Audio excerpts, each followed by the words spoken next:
In this video, I'll show you how to delete blank page on Google Docs. This video is only for educational purposes only. Make sure you watch what I'm going to show you in this video. Now go to your Google Docs.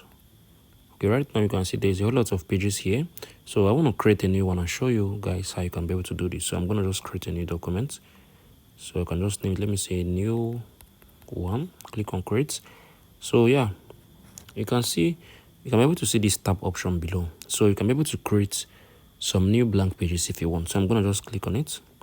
I'll create a new one, create a new one, create a new one, create a new one as well. Click on this.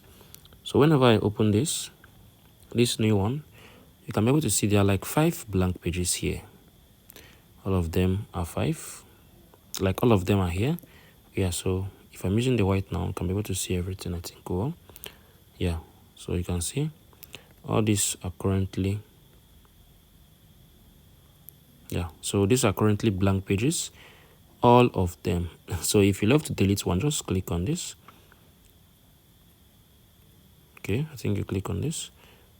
Okay, click on this. I think you can be able to do this.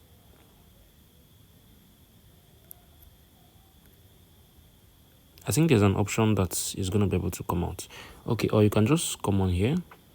You're going to be able to see remove. So click on the remove. You can be able to remove this blank page if you want. So if you found this video helpful, share your thoughts below in the comment section. Thank you all for watching. I'll see you in the next video.